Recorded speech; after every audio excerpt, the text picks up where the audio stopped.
Bienvenue à tout le monde, je vous amène à Madagascar. Alors là, c'est quand même encore un pays où le mot voyage prend son sens et prend tout son sens. Surtout à l'époque où nous y étions, c'était quelque chose d'assez extraordinaire. Comme partout dans le monde, ça a changé, évolué en bien sur certains côtés, en très mauvais sur d'autres. Voilà. Mais là, la magie s'opérait encore. Et je pense qu'elle est un petit peu possible dans une bonne partie du pays. Alors, on va se concentrer pourquoi Madagascar et pourquoi je suis parti avec Marc qui nous avait accompagnés au Laos, parce que je l'ai décidé en lui disant: tu sais, il y a un pays où tes voitures de collection, parce qu'il adore les voitures anciennes et il les collectionne, elles roulent encore, tous les jours. Ah, alors là, il a dressé une oreille plus qu'attentive et nous avons préparé cette expédition. Enfin, oui, on peut dire que c'était presque une expédition. Quand nous arrivons la nuit, il n'y a pas d'informatique encore à cette époque, donc c'était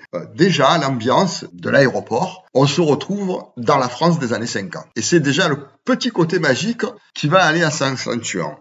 Donc c'était des comptoirs en bois, du bois local, je ne saurais pas trop dire lequel, et parce qu'il y en a plusieurs sortes, mais voilà, bon, ça avait son petit charme désuet. Après, ce qu'il y a de cocasse, c'est que on voit des gendarmes avec le képi, comme en France. De nuit, on se rend pas trop compte de beaucoup de choses. Il y a des véhicules déglingués qui servent de taxi, et on se retrouve dans un hôtel assez moyen. Par la suite, on s'est rattrapé, mais bon, on avait trouvé que ça. Celui qu'on avait comme objectif, qu'on avait prévu, il s'avérait qu'il était complet. Bon, donc on s'était rabattu sur notre hôtel. Et bon, de toute façon, pour ce qu'on avait à faire, on ne devait pas rester longtemps sur Tana. Tana, c'est Antananarivo, ou Antananarive, sans prononcer le O à la fin. Et bon, tout le monde dit Tana, et ça veut dire le village des 1000 collines, parce qu'il y a beaucoup de petites collines, et il est façonné d'une façon, on va dire, originale. On se promène dans le centre, et on a déjà une sensation agréable, parce que c'est le mois de novembre, et les jacarandas sont des arbres, ils font des fleurs un peu de la couleur des glycines, ça fait des grappes mauves. Et alors, même quand il fait soleil, les arbres pleurent. On dirait qu'il pleut. C'est de l'eau parce qu'ils ont ces fleurs sont un petit peu comme des clochettes, et donc elles gardent l'eau, et voilà, donc ça fait des gouttes un petit peu de partout. Peut-être rajouter avec un petit peu de sève de l'arbre. Mais c'est pas désagréable. Hein. C'est quelques gouttes rafraîchissantes. Et c'est très très très joli comme arbre. Voilà, donc on déambule dans le centre. On a un autre choc, c'est quand on rentre pour envoyer des cartes postales dans la poste, parce que là, rien n'a changé alors elle a changé maintenant, oui, mais à l'époque, elle était toujours comme 50 ans avant. Et chaque fois, ça va durer presque tout le long du voyage. On a des moments comme de science-fiction, quand la personne se met à remonter le temps et qui change. Voilà, on rentre dans un autre truc. On voit les guichetiers, voilà, tout se fait à l'ancienne. Et puis il y a un grand panneau sur le mur qui représente le monde, avec des points lumineux qui indiquent les principales villes du monde, et l'aéropostale, l'avion qui rejoint. Alors c'est pareil, ça date de l'époque, je pense, des Français, cette époque quand Madagascar faisait partie de l'Empire français. Et qui a été indépendant en 1962. Donc, on poursuit notre périple et on se met en quête d'aller plus au sud, à Antsirabe. On se propulse dans une gare routière et on loue des places dans un minibus. On attend un petit peu, on met à profit de nouveau pour faire des cartes postales, et ça y est, on a notre petit minibus, et on arrive relativement tôt, parce qu'on s'était levé quand même matin, et puis on arrive aux alentours de midi à Antsirabe, et on va visiter l'après-midi. Et pareil, là, on est surpris par le charme de cette ville. Alors, on dirait une sous-préfecture française de la Haute-Loire, d'Auvergne. Voilà, il y a des petits volcans, c'est à peu près la même terre, c'est à peu près la même architecture. D'ailleurs, ils l'appellent la Vichy malgache, parce qu'il y a de l'eau qui est très bonne, c'est la Rano Vichy. Rano, ça veut dire eau en malgache.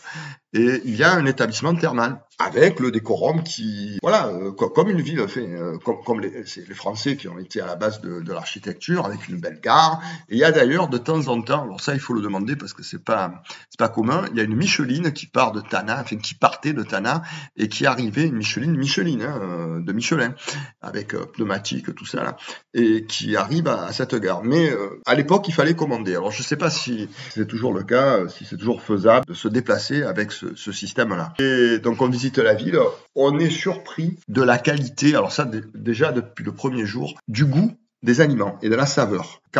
Disons, on peut pas expliquer à quelqu'un qui mange des tomates dans un supermarché la saveur d'une tomate. Et il peut s'en rendre compte quand s'il cultive des tomates, il voit la différence avec ce qu'il a acheté. Voilà. Et là, c'est pour tout pareil. Des carottes à l'eau, c'est pas un plat qui ferait se relever les gens. Eh ben là, c'est bon. Voilà.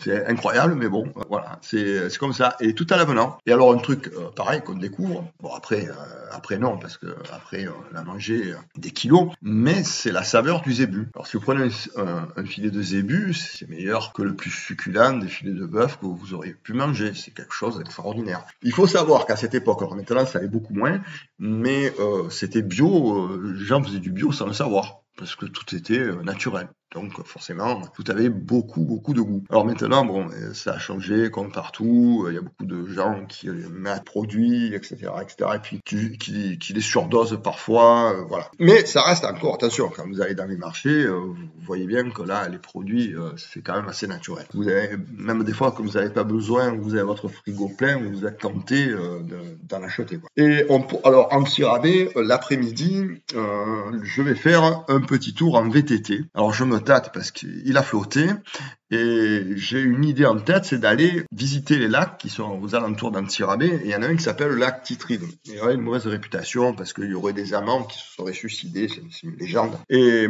donc je vais aller voir ce lac, mais bon, il a flotté et bon, à un moment donné, l'averse s'arrête et j'ai dit bon ben je verrai bien. Et je m'en vais seul en VTT en direction de ce lac. Il y en a un premier grand qui est équipé avec un plongeoir, tout ça, etc. Et j'ai l'orage à gauche, la pluie qui tombe à gauche de la route, et moi c'est sec. Le côté droit c'est sec, et voilà, la route on dirait que c'est la démarcation. J'arrive à ce fameux lac, alors là c'était sombre, alors c'est quand même assez sinistre, le lac Titrive, il est engoncé, c'est vraiment assez étrange comme lac. Il est on va dire inquiétant, surtout quand on n'a pas envie de s'y baigner, hein. Surtout quand il fait mauvais, comme là c'était le cas. Et puis il y a des éclairs en même temps, donc voilà, il y avait l'ambiance qui jouait en même temps dans ce côté, on va dire, frissonnant de cet endroit. Et donc je repars, je rencontre tout au long du chemin des gens qui faisaient du charbon de bois à l'ancienne. Les types, ils font ça, ils ont des vieilles carrioles et puis ils font brûler du bois à l'étouffer pour pouvoir faire du charbon de bois. Et toujours la pluie, mais pareil, qui m'épargne. Et puis il y a même l'arc-en-ciel d'un côté et la pluie de l'autre côté de la route. Et alors, je me dis, parce que là-bas, quand je parlais avec les gens, je leur disais, ça me rappelle un petit peu l'Auvergne, ça me rappelle comme les 403, tout ça. J'ai une grand-mère qui avait ça comme voiture et ça me fait penser à ça. Ils m'ont dit, mais eux, voilà, c'est leur tradition. Ils disent, oui, mais elle doit t'accompagner quelque part. C'est pour ça que tu as évité la pluie, voilà. Et donc, je commençais à voir un peu de leurs coutumes et de leurs croyances, comme ça, par ce biais-là. Et je rejoins Antsirabe. Et le lendemain, on s'en va, toujours pareil, avec un minibus, on s'en va sur Fianarantsoa. Fianarantsoa, on avait un objectif, c'est toujours beaucoup plus au sud, on avait un objectif, c'était d'aller gravir le plus haut sommet de l'île qui s'appelle le Pic Boby. Donc on se prépare et puis on regarde, on demande qui pourrait nous servir de guide. Alors ça tombe bien, pas très loin, on rencontre, enfin on a quand même demandé à droite à gauche, mais pas très loin de là où on crêchait, il y avait une petite agence et on se met d'accord sur le prix. On avait fait un ou deux devis par ailleurs avec d'autres concurrents et puis voilà, donc il faut acheter à manger. Et bon, voilà, eux ils ont des tentes, on a notre matériel, sac à dos et duvet, chaussures, etc. Bon, on est équipé et on s'en va. On quitte la route, on est sur de la piste, on traverse les villages du massif de Landringt et donc des maisons qui sont typiques avec du chaume comme toit et puis de l'argile qui sert de mur. Et c'est très joli parce que l'argile a une couleur orangée et le verre des rizières, un vert quasiment métallique, et donc ça pète comme couleur, quoi, ça claque. Et puis la nonchalance des zébus qui tractent les carrioles usuelles, et on croise un couple manant, on ne sait pas trop ce qu'ils faisaient, mais c'était les pauvres parmi les pauvres, et on venait de manger, et on avait mangé des sardines à l'huile. Et la dame, alors j'étais stupéfait, elle nous a demandé la boîte de sardines pour se verser l'huile des sardines sur les cheveux. Waouh, entre l'odeur et tout, bon. Ma foi, c'était peut-être un soin que, je sais pas, s'il y a des filles qui écoutent l'audio, testez-le, vous me direz. Et on poursuit notre chemin, donc le soir, on est à côté d'une cascade, assez sympathique, on plante les tentes, On passe la nuit, le matin, réveil avant le lever du soleil, parce que l'escalade, on va se farcir quand même à peu près, allez, on va bien se farcir 2000 mètres de dénivelé, mais on est allégé parce que on va faire l'aller-retour. Donc c'est pas comme si on avait des sacs à dos surchargés. Et on dépasse, on arrive sur un plateau, et là il y a déjà un camp, pas de touristes parce que là c'est quand même plus des touristes, c'est des gens quand ils veulent marcher et un peu souffrir, donc on ne peut plus dire que ce sont vraiment des touristes, mais bon, des randonneurs. Et ils sont surpris de nous voir passer si tôt. Et ils sortent des tentes. Et bon, moi, vraiment voulu partir avant le lever du soleil pour essayer d'en voir le maximum quand ils se lèvent. Bon, peut-être pas arriver au sommet parce que là, c'était une gageure, c'était trop long. Mais bon, et en plus, on peut marcher quand il fait frais. Et puis, il y a une longue montée, mais facile. Il n'y a pas de technique. Et puis, en plus, il y a un fou furieux. Je sais pas qui c'est. Bon, on le remercie, hein, mais il a fait des marches. Alors, et puis il en a fait des kilomètres. Hein. Alors, je sais pas qui. Ils ont été, c'est pas un, mais ils ont dû s'y mettre à plusieurs. Mais bon, ils ont dû suer ceux qui ont fait ça. Et donc la montée, pas dire que c'est simple, mais c'est aisé. Voilà. Et quand on arrive au sommet, alors là on dirait la lune. C'est désertique, il n'y a rien, et puis ça, les rochers ont une forme comme s'ils avaient été rongés par de l'acide, le soleil, le vent, tout ça, voilà, c'est très érodé. Après, bon, ben, une fois qu'on a essayé de découvrir, on a de la chance parce que le ciel est très dégagé, donc on voit assez loin. Et une fois qu'on a pris les photos d'usage, on redescend, il fait très chaud. On se met à des haltes de rochers, à l'ombre de certains rochers qui sont très gros, pour pouvoir un petit peu récupérer. Et on descend et on arrive le soir, presque à la tombée de la nuit, le retour. Et il y a une rivière à côté de là où nous avons le camping, enfin le camp, et on se jette avec délectation dans l'eau qui nous fait une renaissance, quoi. Hein. Voilà, on ressort, ça lave la fatigue. On repasse la nuit par la Belle Étoile parce que c'est une tente. Et le lendemain, on reva sur Fianarantsoa et on redescend. Donc 2 jours après. Alors là, on a trouvé un l'hôtel qui nous a hébergés, il était bien. C'est vraiment quelque chose de super beau. On redescend. Alors toujours, on avait sympathisé avec ce guide-là qui était vraiment très sympathique. Il s'appelle Aurélien. Bon, je dis, on pourrait parler en imparfait parce que c'était il y a déjà très longtemps. Et on se dirige sur Fianarantsoa. On s'arrête avant pour visiter les fabriques du papier d'Amboustre. Alors c'est une espèce de papier qui est fabriqué avec des végétaux. Alors, je crois que c'est du sisal, mais je pourrais peut-être me tromper. Mais enfin, disons que c'est des végétaux, je pense que c'est des plantes grasses. Et une fois que le papier est fini, enfin, dans la conception, ils mettent des fleurs dedans. Donc, c'est un travail des femmes qui s'occupent de ça. Et ça fait de très jolis motifs de décoration. Alors, il y a toutes les tailles, petits, plus grands. C'est très joli. Et on rencontre le propriétaire. C'était un vieil Alsacien qui avait plus de 90 ans. Il était robuste hein, comme personne. Et bon, c'était plus qu'une personne, c'était un personnage parce que il en avait des choses à raconter et il en avait vécu des événements. Voilà. Et on redescend toujours plus au sud pour arriver au massif de l'Ichal. On passe une nuit dans un hôtel un peu en limite de la ville, pour le lendemain repartir crapahuter dans les canyons et faire ce massif, alors qui est très peu visité, on va dire presque jamais. C'est un repère de bandits, parce qu'il y a beaucoup de voleurs de zébus dans la région, ils se dissimulent là, c'est très difficile d'accès, c'est même pas contrôlé, c'est pas, à part un hélico qui pourrait survoler, quoi, mais voilà, après le reste, voilà, c'est très accidenté, donc beaucoup de gens, quand ils sont en fuite, se réfugient là-dedans, voilà, mais c'est très beau. Il y a des canyons somptueux. C'est quand même un endroit à découvrir et à faire parce que là, pareil, là on sort du monde. Hein. Voilà, là si vous passez 1 ou 2 nuits là-dedans, c'est quand même, c'est une expérience qui sort de l'ordinaire. On retourne après avoir fait notre petit périple sur le nord, donc on va pas plus au sud. J'y serais retourné plus tard, je pourrais faire la jonction et faire tout Madagascar en expliquant, etc. Mais bon, comme je me fie vraiment au parcours du voyage, et nous retournons sur Tana. Là, on fait d'une traite. Là. Quand on est arrivé à Fianarantsoa, on a fait tout d'un coup.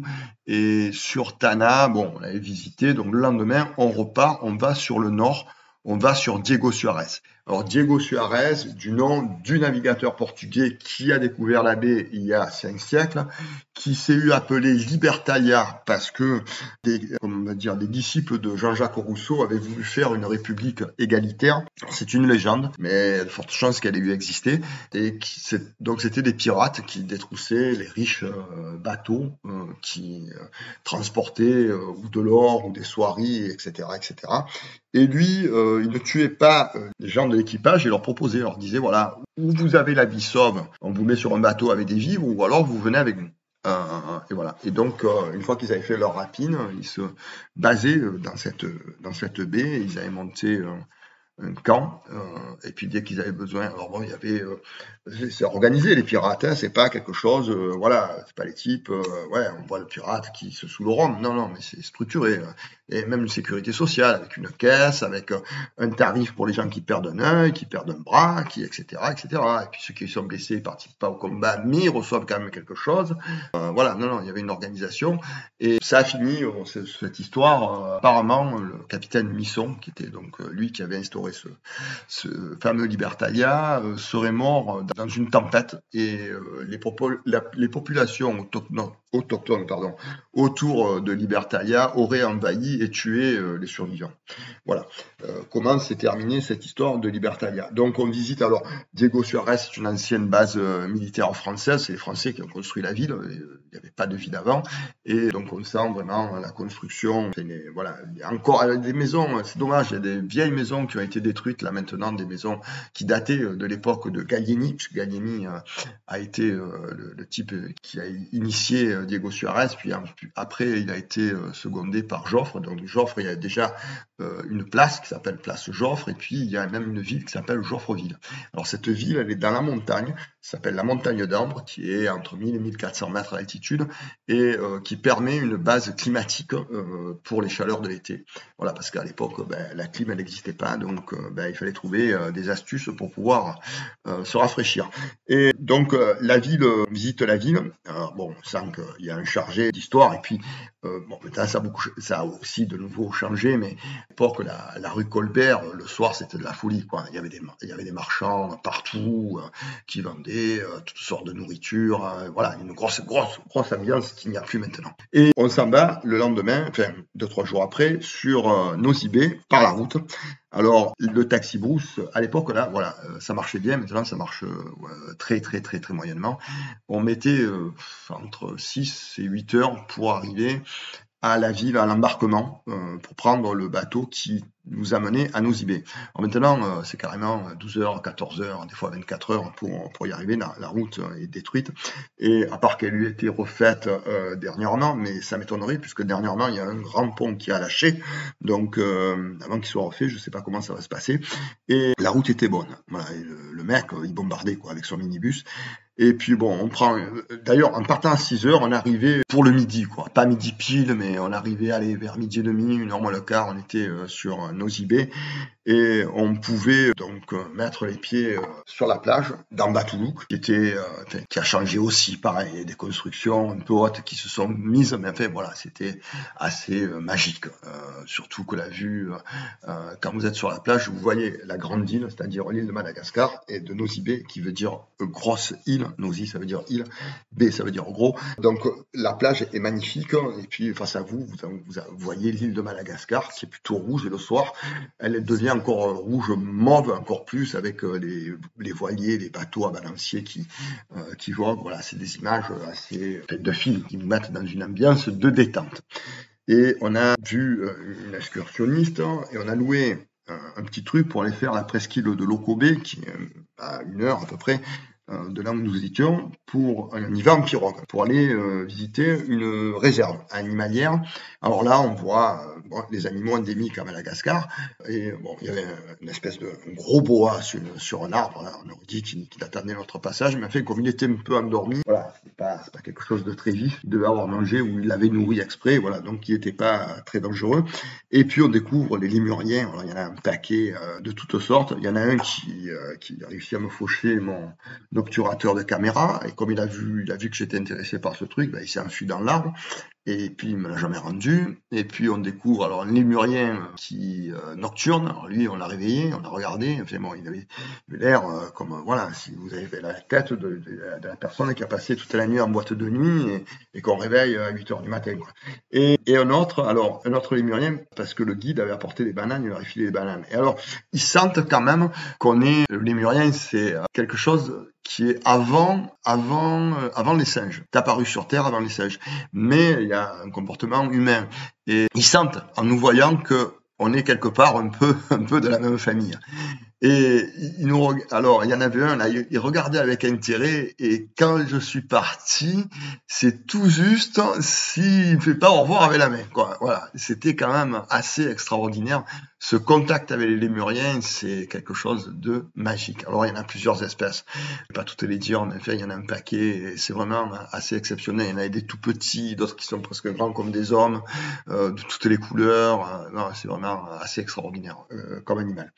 Voilà. Et donc, on retourne sur Ambatoulouk, mais avec des pirogues, donc course de pirogues, au retour entre les différentes équipes. Auparavant, on avait mangé alors, il y avait une villa tenue par un Français qui nous avait fait une bouffe succulente, et il était entouré des villageois et des femmes villageoises. Alors, c'est une spécialité de nos IB, c'est de faire des broderies de nappes, et de broderies qu'elles ont appris quand il y a eu la venue des Français. Et c'est très très très joli. Ils font des draps, des nappes, tout ça, etc. Et les femmes ont la particularité de se mettre des choses traditionnelles, donc des masques sur le visage, des masques faits avec une texture de je ne sais pas quelle plante, fait quelque chose qui colle un petit peu, et elles mettent des fleurs, des pétales de fleurs, et elles recomposent des fleurs sur leur visage. C'est très très très joli. Voilà, donc c'est tout ça mis bout à bout. On est reparti enchanté de ce premier contact avec Madagascar. Voilà, je vais passer au conseil pratique. Petite parenthèse, sur le pic Bobi, l'ascension, c'est le deuxième sommet de l'île. Le premier, c'est le Marmoukout. Et là, la marche d'approche, il faut compter 4 jours. Et c'est très compliqué de le faire parce que c'est pas très organisé, il n'y a pas de guides qui vont vous y amener. Et voilà, donc c'est vraiment quelque chose. C'est plus dans la mise en place et vous aurez pas vraiment le temps de tout faire ça. Voilà, pour les formalités. Alors, il vous faut un visa pour aller. Alors, visa, vous pouvez l'obtenir directement soit au consulat sur place, soit à l'aéroport en arrivant. En général, c'est la majorité des personnes qui visitent Madagascar qui font ce procédé. Vous pouvez aussi le prendre par visa électronique. Théoriquement, il faut que votre passeport soit valable 6 mois avant la fin du séjour et que vous ayez un billet de continuation ou un billet retour. Il vous faut aussi la fièvre jaune, ça c'est pour les vaccins. Il vous faut, alors fièvre jaune, pardon, si vous venez d'un pays d'Afrique ou si vous vous rendez dans un pays africain. Il vous faut les vaccins classiques des TP-C, il vous faut l'hépatite A et B et la typhoïde. Bon, notez qu'il y a plein de gens qui ne le font pas. Il faut un traitement anti-paludéen. Alors, quand c'est la saison sèche, donc c'est l'hiver austral chez nous, c'est l'été dans l'hémisphère nord. Donc là, en général, il n'y a pas de palu. Le palu va être en saison des pluies qui débute de décembre jusqu'à mars. Voilà. Et donc là, il y a beaucoup de zones paludéennes. Après, si vous arrivez pendant l'été hémisphère nord, c'est-à-dire juillet-août, il y a très très peu de cas de palu à part si vous allez sur la côte est qui est assez souvent arrosée et encore que en cette période c'est relativement sec. Le palu, alors sur la côte est il y a le neuropalu. Alors celui-là il cartonne, c'est 48 heures avant le décès. Donc c'est un très fort. C'est pas obligé que vous décédiez mais il y a des chances. Donc antipaludéen. Attention quand vous prenez des antipaludéens, en général les gens prennent le cachet le matin, ne buvez pas de lait avec parce que sinon vous allez avoir la diarrhée et après vous allez chercher pourquoi vous avez eu la diarrhée. C'est pas marqué dans la notice mais c'est un petit conseil de voyageur que je vous transmets. Sinon, pensez à manger des citrons. Un citron par jour, vous n'aurez pas le palu. Ça aussi, peu de gens qui le savent, mais c'est quelque chose de très efficace. D'ailleurs, c'est pour ça que les répulsifs sont à l'acide. Tant que répulsif, je le dis et le répète, l'huile essentielle de citronnelle est quelque chose de très actif. Pour revenir, qu'on est dans le chapitre de la santé, vous verrez partout des petits magasins qui vendent, alors je peux pas dire le nom parce qu'on va croire que je fais la publicité pour eux, mais enfin bon, vous les reconnaîtrez. Ils vendent beaucoup de produits naturels et beaucoup d'huiles essentielles. Ils sont implantés dans tout Madagascar. On laisse plein de choses et c'est pas mal. Pensez aussi, si vous avez l'occasion, de faire un massage et c'est très très très agréable et très énergisant. Vous avez, qu'est-ce qu'on peut dire pour le chapitre santé, pensez à une pharmacie complète, c'est-à-dire antibiotiques spectre large, des choses pour les plaies, des petits ciseaux, des pansements, des bandes. Pensez à prendre quelque chose pour la digestion, donc des clous de girofle. Bon, là-bas, sur place, vous trouverez du coca. Prenez, alors ça, c'est obligatoire pour tous les pays, c'est de la vitamine C en grande quantité. À Madagascar, vous allez trouver des pharmacies très bien achalandées et vous allez trouver pratiquement de tout comme médicaments, à part les médicaments très compliqués, mais sinon les médicaments pour les diarrhées, les antibiotiques, tout ça, vous allez les trouver. Les prix sont pas très chers. Pour exemple, la gentamicine, c'est quelques centimes d'euros, alors qu'une ampoule en France, vous allez monter à 3-4 euros. Voilà, donc ça vient d'Inde et de Chine, comme chez nous, mais bon, voilà, à part des prises de bénéfices insensées. Après, vous avez trouvé du Centol, vous avez trouvé plein de choses comme ça. Voilà. Donc aussi, prévoyez ce que vous devez avoir dans votre pharmacie, mais si vous avez un oubli, quand vous arrivez à Tana, vous pouvez, ou dans une autre grande ville, où vous pouvez trouver de quoi compléter votre pharmacie, du coton, de l'alcool, etc., etc. Voilà.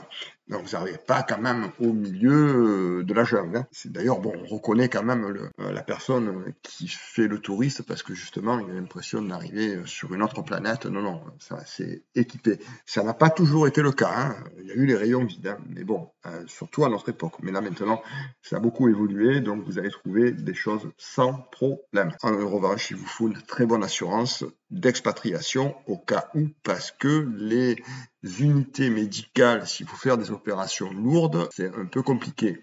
S'il faut la faire, il faudra la faire là-bas. Si vous n'êtes pas transportable, par exemple, je sais pas moi, une éventration, un truc comme ça, les chirurgiens malgaches sont très bons, très minutieux. C'est des gens très très adroits. Vous allez vous en rendre compte avec, quand vous allez prendre l'avion, la façon d'atterrir sur, si vous allez à Diego Suarez, vous allez voir, il y a du vent, le vent prend l'avion de travers et c'est encaissé. Et donc, il faut être très virtuose pour pouvoir poser l'avion. Et donc, vous allez vous rendre compte que ce sont des gens très adroits. On va parler de l'argent. Alors, l'argent s'appelle, la monnaie s'appelle l'ariar. C'est pas une devise. Donc, ça veut dire que en dehors de Madagascar, elle ne vaut plus rien. Il vous faut amener des euros. Vous allez pouvoir changer. Le premier change que vous pouvez faire, c'est à l'aéroport et le taux est correct. Donc, vous pouvez changer à l'aéroport. Vous changez pas tout, mais une bonne partie. Vous vérifiez tôt, avant, et puis voilà. Vous allez au fond de l'aéroport. Il y a des petites. N'allez pas sur le milieu parce que là, le comptoir est dans la salle publique. Donc, on va vous faire les poches pendant que vous changez. Donc, vous allez au fond de l'aéroport à Ivato et vous rentrez dans un petit magasin. Et là, au moins, vous n'allez pas être suivi. Voilà, parce que vous êtes absorbé, vous sortez votre passeport, etc., etc.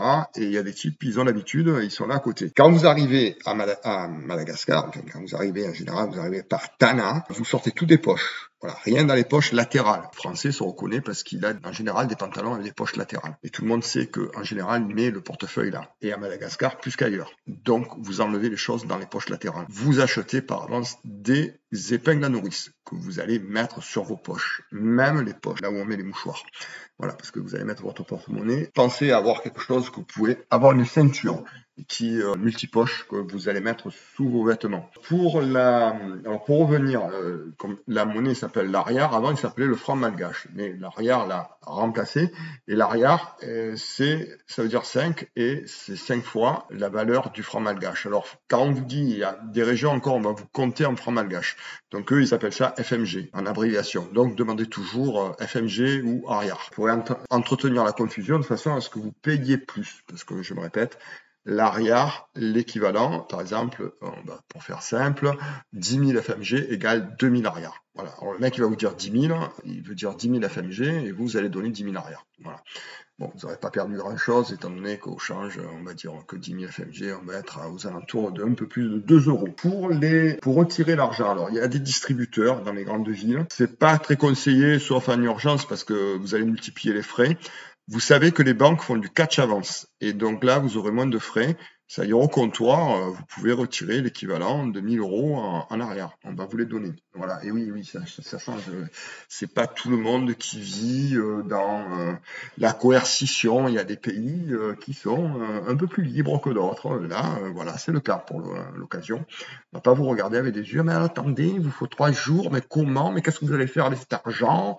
Et pourquoi vous lui retirez tant? Non, voilà, vous n'êtes même pas client de la banque. Vous déposez votre, vous mettez, vous ouvrez votre portefeuille, vous déposez votre carte Visa et vous dites voilà, je veux l'équivalent à 1000 euros, change, voilà, ça fait plus peut-être 4 millions d'arrière et on va vous les donner. Voilà, tout simplement. De vous dire ah oui, ah ben ouais, c'est bien. Ben, c'est la vie comme avant ça. Pour parler de l'argent, vous pouvez changer. Alors il y a je change dans la rue, c'est plus intéressant. Mais pour avoir un peu voyagé, voilà, c'est-à-dire qu'il ne faut pas vraiment changer dans la rue, il vaut mieux monter dans un taxi, il vaut mieux le faire à côté de l'hôtel. Il ne faut pas accepter que les personnes soient deux pour vous changer, parce que pendant que il y en a un qui va vous dire ah non mais le token vous a dit mais c'est pour les billets de 50, vous avez des billets de 100, ça va pas, ou l'inverse, pour vous embrouiller. L'autre qui va vous parler, vous allez détourner l'attention. Si vous avez posé les billets, tac, il va vous prendre une liasse. Les liasses peuvent être pliées en deux de façon à ce que quand vous en comptiez 10, en fait il n'y en ait que 9. Bon voilà quoi, il faut bien compter, bien faire attention, etc., etc. Surtout que les gens n'ont plus l'habitude du liquide et que là vous vous retrouvez avec beaucoup de liquide. Et le liquide à Madagascar, il est roi. Tout le monde paye en liquide, partout et pour tout. Là, le nom a encore un petit peu de mal à s'implanter. Donc, c'est les choses qui se passaient comme avant. Pour les distributeurs, je l'ai dit, il y a des cartes, vous savez qu'il y a des cartes, certaines banques qui prennent pas de frais lors des retraits. Bon, je peux pas dire les noms, hein, mais bon, voilà. Vous avez le coût de la vie. Alors, c'est très bon marché. Très bon marché. Ça va être un voyage économique. Pour les hébergements, ça va, on va dire, la catégorie, la première catégorie, donc je pars à première catégorie vers le bas, à 6 euros. En deuxième catégorie, vous avez 6 à 12 euros. En troisième, de 11 à 22. Et en dernier, maintenant, de 22 à 45 euros. Et donc là, c'est très bon standing. Pour la restauration, vous allez manger pour vraiment pas cher. Alors, vous pouvez manger dans les marchés aussi, hein, manger pour que dalle, quoi, pas 5000 arrière, quoi. Mais bon, après l'hygiène, c'est pas trop ça. Donc pareil, première catégorie, vous aurez à 2 euros et demi, c'est-à-dire 10 000 arrière. C'est très correct, très correct. Vous avez de 2 euros à 2 euros et demi à 5 euros, de 5 à 10 euros. Alors là, vous commencez à rentrer dans du très bon. Et à partir de 4 euros, de quatrième catégorie, on va dire entre 10 et 10 euros et 15 euros. Et là c'est le festin, quoi. Pour les transports, alors, les taxis, alors, il faut négocier en ville les taxis. Alors, le taxi, par exemple, à Tana, se prend un taxi individuel. Donc, grosso modo, la course, allez, on va dire, ça tourne entre 5 et 7 000 euros, arrière. À Diego, vous avez beaucoup de badges. Donc, c'est des triporteurs, style Vespa, mais avec une petite cabine dedans, et c'est 3 places. Et là, c'est collectif. Donc, ça tourne autour de 1000 arrière. Après, il y a des villes, par exemple, Sambave, il va vous prendre plus cher si vous allez dans un endroit où il n'y a pas de goudron. Mais à Diego, non, ça c'est le même prix. Goudron, pas goudron, voilà.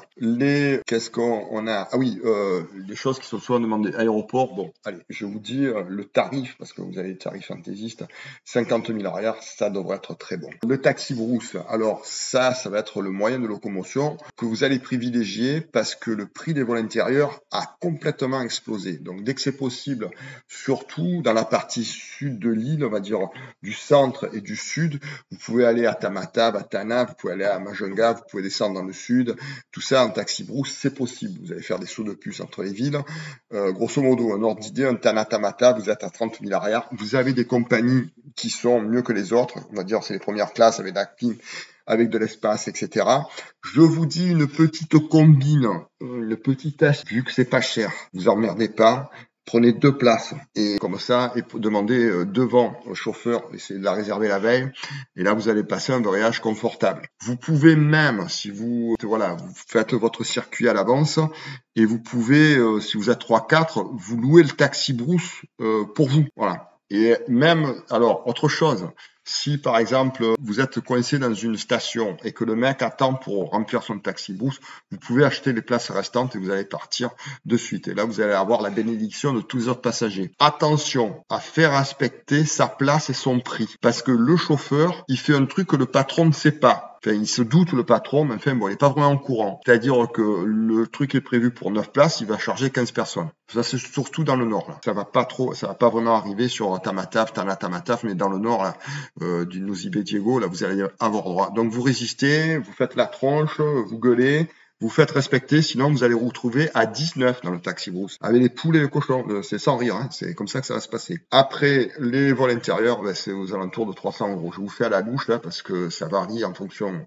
du parcours, mais en fait, c'est une moyenne que je vous fais, et ça a explosé. On a connu quand c'était à 40 €. Voilà. Donc là, maintenant, on ne sait pas trop où va l'argent, mais enfin, bon, il y va. Et c'est pas pour cela que le service s'améliore. C'est même plutôt le contraire. C'est inversement proportionnel au prix. D'ailleurs, certains disent Air peut-être. Donc, ils ont dû changer le nom de la compagnie intérieure qui maintenant s'appelle Saradia. Voilà, ils ont été obligés de faire ça. Pour je termine avec les transports. Gros point d'achat, c'est l'artisanat. Voilà. Alors l'artisanat, ne vous chargez pas au fur et à mesure des villes, parce que ça va vous encombrer pour le voyage, sauf si c'est très petit. Mais l'artisanat, c'est du délire. C'est des trucs de fous furieux. Vous allez vous éclater. Alors, il y a les pierres précieuses, semi-précieuses. Il y a ce qu'il faut, hein. Bon, je vais pas toutes les énumérer. Renseignez-vous avant de partir. Il y a le paquet. Donc, la plus célèbre pour là-bas, c'est la tourmaline. Bien entendu, connue mondialement, la vanille. Alors, la vanille de Madagascar, c'est exceptionnel. Il faut savoir que la vanille Bourbon de Madagascar vient de Bourbon, du nom des rois de France, de l'île Bourbon, c'est-à-dire la Réunion avant s'appelait l'île Bourbon, et la vanille qui vient à l'origine du Mexique, parce que vanille en espagnol ça veut dire petite gousse d'haricot, et donc elle a été introduite par les Français à la Réunion. Et les colons français qui sont venus à Madagascar ont fait la culture. Mais chose exceptionnelle, c'est que la terre de Madagascar, Tan, comme ça se dit, ça s'écrit tannin, ça se prononce tan, confère le terroir, on pourrait dire, comme pour un bon vin, confère une puissance olfactive aux plantes qui poussent à Madagascar, qui est entre 5 et 10 fois plus puissante que celle de la Réunion. Je sais, ça va pas faire plaisir aux Réunionnais, mais ouais, c'est comme ça. Mais ils le savent. En plus. Voilà, donc c'est un parfum extraordinaire, ça pète. Il y a il y a 2 villes principales sur la vanille qui sont Samba et Antala, et surtout Antala, quand vous levez le matin, vous avez l'impression, quand vous ouvrez la fenêtre de votre chambre, vous avez l'impression d'être tombé dans un bol de vanille. Hein. Ça sent la vanille du matin au soir, du soir au matin. C'est agréable, hein. C'est une odeur exceptionnelle. Vous avez ensuite, bon, je ferme la parenthèse à la vanille, sinon je vais y passer plus de temps que l'audio va pouvoir supporter. La vannerie, voilà, tout ce qui est vannerie. Alors, tous les cabas que vous voyez vendus en France, ça vient de là-bas. Alors, ils sont fabriqués entre Antala et Samba à un prix, je vous dis, là-bas sur la route, vous allez pouvoir les acheter. Allez, ça va se vendre même pas 1 € quoi. Quand vous allez voir ici sur les marchés, ils sont 10, 15, 20, 30 € quoi. Quand je dis 1 €, et encore c'est cher. Les tissus, ouais, plein de tissus, les lambawan, voilà, donc ça c'est des motifs qui sont on va dire, de la vie de tous les jours, qui sont imprimés sur des... Alors ça sert à tout, l'Ambawan, ça sert à mettre, à protéger les sièges de voiture, ça se jette sur un canapé, ça sert sous la douche quand on sort, ça sert pour pouvoir s'allonger dessus à la plage, voilà. L'Ambawan, à la limite, vous en mettez un, voilà, il va toujours vous servir. Vous allez faire un massage, si c'est pas très sain pour s'allonger, prenez un Ambawan, ça prend pas de place. Vous avez d'autres tissus, vous avez la marqueterie, très fort en marqueterie. Bon, ça coûtait une poignée de figues il y a 20 ans. Maintenant, c'est des prix qui sont délirants, mais les types faisaient donc avec du bois et ils faisaient des maquettes de bois. C'était extraordinaire, ça se fait toujours. Des bijoux, beaucoup de bijoux sont travaillés. Le raffia, alors c'est le seul mot malgache qui est dans le dictionnaire français, parce que c'est une plante qui est originaire du sud, qui est très fibreuse, qui sert à faire les rabanes que l'on connaît, mais bon, ils font d'autres choses avec ça. Les maquettes de bois, bon, ça, je l'ai dit, maquettes de bois en tant que bateau, petite voiture, voiture ancienne faite en bois, travaillée, tout ça, voilà, vous voyez, il y a vraiment de tout. Et vraiment, là, vous allez vous éclater là-dessus. Même, alors prévoyez les valises légères parce que ça va pas tout passer en rentrant. Le climat, alors le climat à Madagascar, à tous les climats, vu les altitudes, donc ça part du Marumukoutre à 2800, mais bon, vous n'y irez pas, ça m'étonnerait. Chaîne de montagne, c'est une île basculée, donc la chaîne, la cordillère, elle est plutôt sur le côté océan Indien, océan Indien, et qui va recevoir un paquet de pluie, et puis le reste de l'île qui est sur l'ouest, il descend en pente plus ou moins douce, et là c'est plus sec. Alors, vous avez, par exemple, si vous allez sur Majunga, alors c'est très marqué, très différent, les climats sont très différents. D'ailleurs, vous allez le retrouver dans la nourriture et dans les fruits. Vous allez trouver, il y a des pommes, il y a des poires, mais il y a des papayes, il y a des mangues, il y a du raisin, il y a tous les fruits du monde. Voilà. Et tous les légumes aussi. Voilà, vous avez tout. Donc, c'est assez fabuleux. Hein. Le marché à Tana, il faut aller faire un tour. Pareil, question de sécurité, je vais y revenir à la fin. Vous allez pouvoir trouver... alors, c'est un rapport à... Donc, je reviens sur le climat. Le sud est très sec. Il n'y a pas d'eau. Il y a très courte saison des pluies. La saison des pluies, c'est l'hiver dans l'hémisphère nord. Donc, elle est très courte. Par contre, dans les autres parties du pays, sur la côte est, là, ça donne. Ça tombe. Tamatave, ça pleut. Et plutôt la nuit. Après, Diego, c'est Diego Suarez, donc ça fait à la pointe nord, c'est plutôt, on va dire, fin décembre, janvier, février. S'il peut y avoir un décalage, des fois ça tombe en mars si c'est décalé en retard. Alors attention, les saisons des pluies, ça veut pas dire qu'il pleut toute la journée. En général, vous avez un gros orage à partir du début de l'après-midi. À partir de 1 heure, là, ça pète et ça fait du bien, mais ça rafraîchit. Sauf si vous avez un cyclone qui arrive, alors là, vous en avez pour 3 jours. Prévoyez, je reviens sur le chapitre santé, une assurance rapatriement parce que les infrastructures hospitalières sont quand même très basiques. Prenez aussi l'assurance rapatriement, vous aurez un rapatriement sur l'île de la Réunion. Comment dirais-je, le plus souvent des cas, et c'est que 1 heure de vol à peu près. Voilà. Après, si vous êtes à Rambrousse, ça va être plus compliqué. En tout cas, bon, vous appellerez quelqu'un de votre assurance avec le portable et puis bon, ils se débrouilleront pour mettre en place, faire le nécessaire. Parler aussi là dans le chapitre santé, les huiles essentielles, tout ça, etc. La sécurité. Coutume de dire que Madagascar, c'est un échiquier. Il y a des règles de base et c'est un champ de mine. C'est-à-dire, vous avez le plan du champ de mine et il faut faire à la lettre et appliquer à la lettre le plan. Si vous mettez le pied là où il faut pas, vous allez morfler. Voilà, c'est très mathématique. Voilà, c'est comme ça. Les choses les plus dangereuses vont se passer la nuit. Donc la nuit dans dans Tana, vous n'allez pas vous promener tout seul.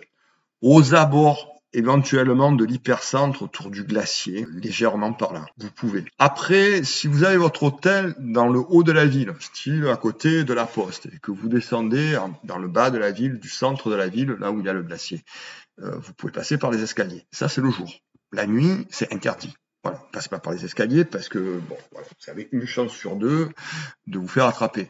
Ça peut se faire, attention, hein, ça peut se faire, il peut rien arriver. Mais voilà, je dis une chance sur 2, à peu près. Il faut savoir qu'il y a des gens qui ont perdu la vie pour un portable usagé qui valait 20 €.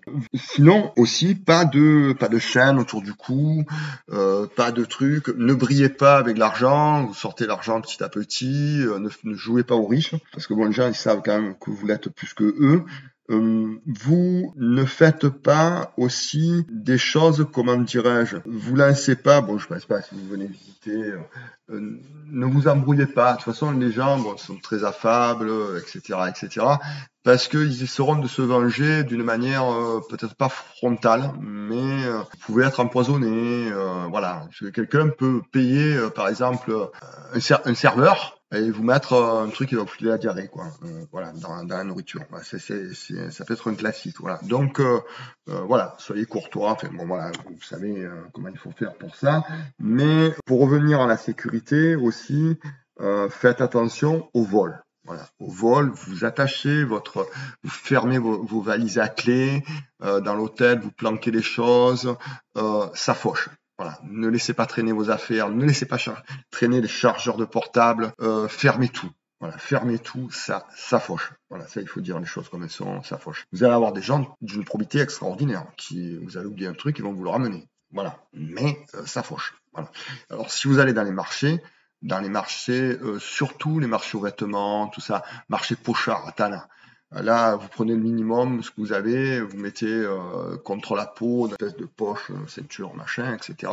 Voilà, pas sur les poches latérales du pantalon, je l'ai déjà dit, ils vont vous les ouvrir avec des rasoirs, ça va être un peu compliqué, vous n'allez plus rien voir. Donc voilà, les marchés là où il y a de la nourriture, c'est déjà moins le cas, ça fauche moins. Les marchés aux vêtements, marchés pour acheter des sacs, pour acheter des trucs, des chaussures, des trucs comme ça, là, voilà. Alors, évitez de rouler la nuit. Taxi brousse de nuit, vous évitez. Il faut être du pays, il faut vivre là-bas, il faut se mettre à plusieurs, il faut s'entendre à plusieurs, il faut prendre des outils, etc. Vous, non. Si vous avez un service minibus qui vous dit non, mais on part de nuit, non, c'est niet. Voilà. Parce que, en même temps, les accidents là-bas sont très fréquents. Les gens roulent comme des timbrés parce qu'ils ont peur de se faire intercepter. Donc il y a beaucoup d'accidents. Donc la nuit, c'est interdit de rouler. Voilà. Bon, après, vous pouvez être surpris parce que c'est la tombée du jour. Bon, voilà. Mais sinon, de dire ouais, mais je m'en vais à 10 heures, comme ça je passe la nuit dans le taxi brousse, non. C'est niet. Vous avez l'électricité 220 volts avec beaucoup de coupures d'électricité, moins sur Tana. Moins sur Tamatave, enfin c'était le cas il y a quelques années, moins sur Tamatave, beaucoup plus dans le nord. Prévoyez une lampe, bon vous aurez votre portable, prévoyez le charger, mais prévoyez une lampe que vous rechargerez en tournant la manivelle. De toute façon sur les marchés vous en trouverez beaucoup comme ça, et puis qui se rechargent avec du solaire. Donc si vous l'avez oublié, demandez où est-ce que vous pouvez en acheter une, marchandez le prix, et puis voilà. Vous avez qu'est-ce qu'on avait à dire? Oui, le téléphone. Alors, le téléphone, pareil. Vous appelez la France, vous appelez notre pays, 0033 ou 00 l'indicatif du pays. Si vous appelez Madagascar, l'indicatif, c'est le 261. L'idéal, je le dis tout le temps, c'est d'acheter. Là-bas, vous en trouverez des téléphones portables d'occasion. Si vous avez oublié si votre portable n'est pas débloqué à Tana en arrivant, vous le ferez débloquer sur l'avenue de l'Indépendance. Il y a plein de gens qui vont se charger de faire ça pour une poignée de figues. Et comme ça, vous pourrez mettre une puce d'un opérateur local. Donc, il y en a 3-4. Je ne dis pas les noms parce que sinon, on va encore dire que sinon, on va dire que je fais de la pub. Donc, vous les trouverez. Il y en a un qui est le même qu'en France. Voilà. Comme ça, vous trouverez plus facilement. Donc, ouais, taxi brousse, je l'ai noté, mais je vous ai expliqué la combine et je pense que ça va être, si vous descendez sur le Grand Sud, ça va être votre véhicule de prédilection. Sur ce, je vous souhaite un bon voyage. À bientôt.